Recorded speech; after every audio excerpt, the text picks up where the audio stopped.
Most men fail at flirting not because they lack charm, but because they misunderstand its essence.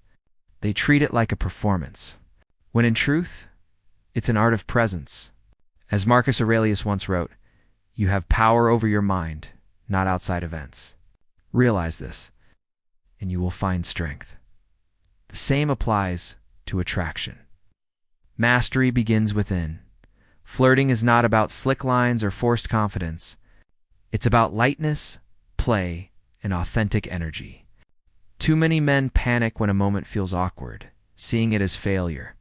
But awkwardness is not defeated as a chance to recover with grace. Seneca reminded us, difficulties strengthen the mind. As labor does the body, if a playful remark doesn't land, that is not the end. It is simply training for your resilience.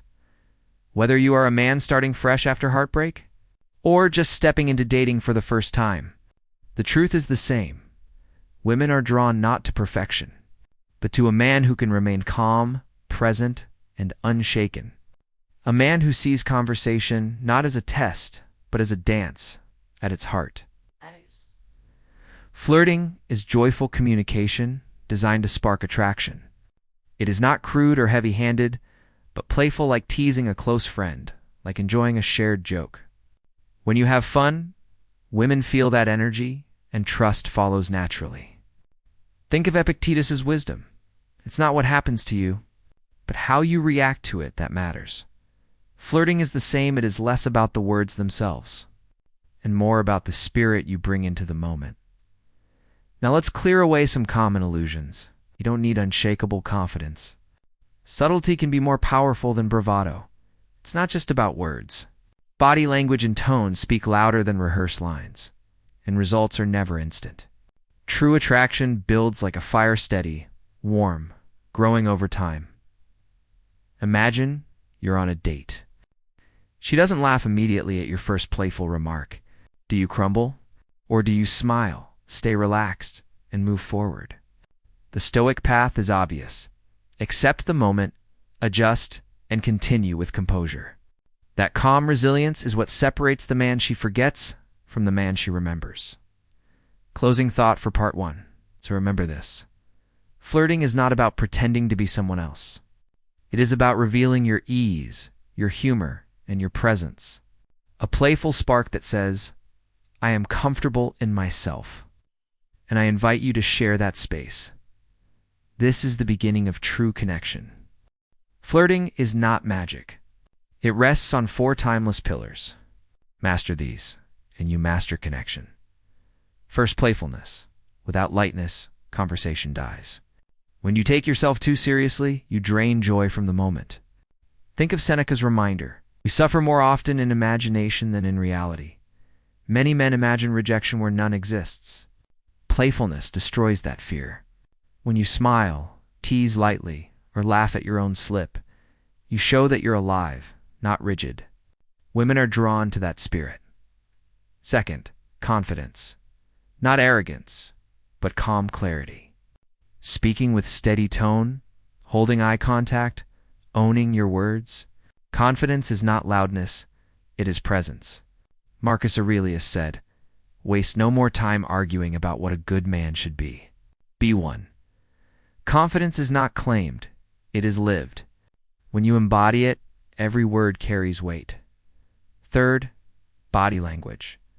Over 80% of our communication is silent. Slouched posture, crossed arms, restless fidgeting, all signal insecurity. Stand tall. Lean in slightly. Mirror her warmth. These simple shifts speak louder than clever words. Picture a leader walking into a room. He doesn't need to announce himself. His presence is already felt. Fourth, teasing and banter. This is the dance of attraction. The back and forth energy that makes two people laugh together. It is not cruelty. It is light competition that bonds. Epictetus wrote, "Remember, it is not events themselves that disturb us, but our interpretation of them." Teasing works because it reframes interaction from heavy seriousness into play. Think of it like sparring in martial arts, not to harm, but to sharpen skill. To feel alive in the exchange, good flirting blends all 4. the playfulness of a child, the calm strength of a leader, the silent power of posture, and the spark of shared humor. Bad flirting lacks tone, lacks energy, and feels like an interview. The difference is not the words, it is the life behind them. Flirting is not guesswork. It is skill, and skills can be practiced. Let's explore 3 foundational techniques. First, the playful opener. Start not with formality, but with surprise and lightness. Instead of "how's the weather?" try, "You look like someone with a secret talent. What is it?" Delivered with a smile and slower tone, it creates intrigue. Epictetus said, "First, learn the meaning of what you say, and then speak. Your words matter less than your energy." A calm, playful spirit always lands better than memorized lines. Second, push and pull. This is the art of showing interest while teasing lightly. You might say, "You're fun, but I'm still deciding if we can even be friends." The line itself is nothing special, the tone makes it. It's playful instead of harsh. Marcus Aurelius reminded us, "If it is not right, do not do it. If it is not true, do not say it." Teasing works only when it is kind. Never mock what cannot be changed: appearance, family, or deep scars. Instead, tease the moment, the banter, the energy. Think of it like fencing. Quick, light touches, never to wound, only to engage. Third, escalation through light touch. Human connection deepens through small, respectful gestures. A playful tap on the arm during shared laughter. A high five that lingers a moment longer. A gentle touch on her back as you guide her through a crowded space. These are signals of presence, not force. Seneca said, "Wherever there is a human being, there's an opportunity for kindness." Light touch, done at the right time, communicates care, safety, and confidence. These techniques are not tricks. They are practices that reveal who you are, a man grounded, playful, and capable of creating ease. Master them, and every interaction becomes less about performance and more about shared joy. Even the best men stumble. In flirting, mistakes are not the end. They are simply moments to recover. Marcus Aurelius wrote, "When you arise in the morning, think of what a precious privilege it is to be alive. A stumble is proof you are alive, engaged and learning." Common mistakes are simple: trying too hard to be funny, forcing every moment into flirtation, or overcomplicating the interaction. These don't destroy attraction. They only test your ability to respond. When a joke falls flat, acknowledge it with lightness. That one didn't land. Let's pretend it never happened. This honesty is disarming. It shows you are not shaken by imperfection. Seneca reminds us, "A gem cannot be polished without friction, or a man perfected without trials." Every awkward pause is friction that polishes your composure. Another way to recover is smooth transition. If a comment doesn't land, shift calmly. "Anyway, tell me something you've been excited about lately." This keeps the flow alive and prevents its energy from sinking into silence. Think of it like a bowl of fruit. One rotten berry doesn't ruin the rest. You simply remove it and keep enjoying the sweetness. Flirting works the same way. One awkward line does not define you. What defines you is how quickly you return to ease, Epictetus said. It's not what happens to you, but how you react to it that matters. In attraction, recovery is more powerful than perfection. Women remember the man who stays grounded, not the man who collapses at the first sign of awkwardness. So practice this mindset. Mistakes are not failures, but opportunities to reveal grace. This calm resilience is the true charm of a Stoic flirt. When the basics are mastered, flirting moves to a higher level. These advanced techniques are not about manipulation. They are about presence, depth, and playful mastery. First, deep eye contact with a smirk. Holding her gaze a second longer creates tension. But it's the subtle smile that transforms it from awkward to magnetic. Without it, you seem cold. With it, you radiate warmth. Marcus Aurelius said, "The soul becomes dyed with the color of its thoughts."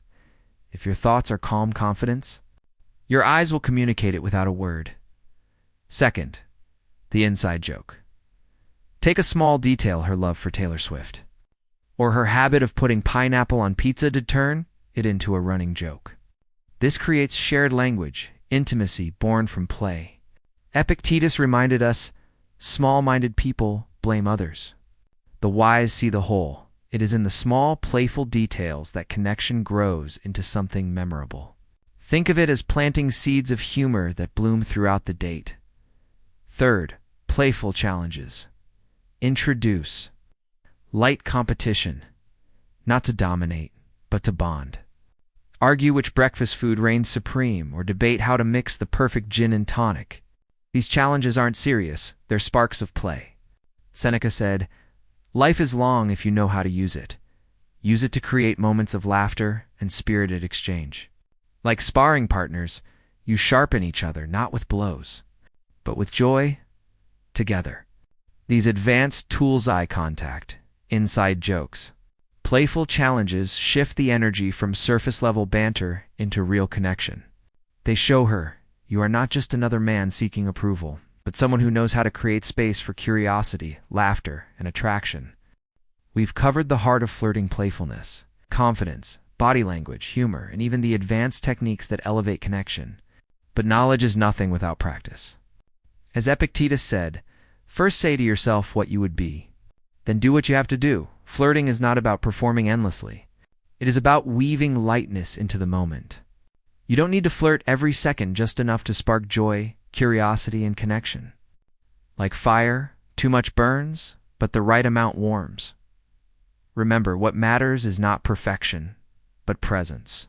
Marcus Aurelius taught, if you are distressed by anything external, the pain is not due to the thing itself, but to your estimate of it. Stop fearing mistakes. Women remember the man who stays calm, who recovers with ease, and who brings a spirit of play. So here's your challenge. Choose one technique, perhaps the playful opener. A gentle touch or a playful challenge, use it within the next 24 hours. Observe not only her reaction, but your own growth. Seneca reminds us, while we teach, we learn. In practicing these skills, you teach yourself composure, resilience, and joy. Flirting at its core is not about chasing approval. It is about creating connection through presence and play. Master this spirit, and you will stand apart not by force, but by the quiet strength of being fully alive in the moment. The difference between good flirting and bad flirting is rarely the words, it is the delivery. Two men can say the same line, yet one builds attraction while the other creates awkwardness. Marcus Aurelius said, "The soul becomes dyed with the color of its thoughts. The tone you carry reveals the thoughts within you. Good flirting carries energy, a smile. Leaning in slightly, speaking with playful rhythm, it feels alive, light, and genuine. Imagine saying, 'Do you always steal the best seat in the cafe, or just today?' Said with warmth, it creates humor.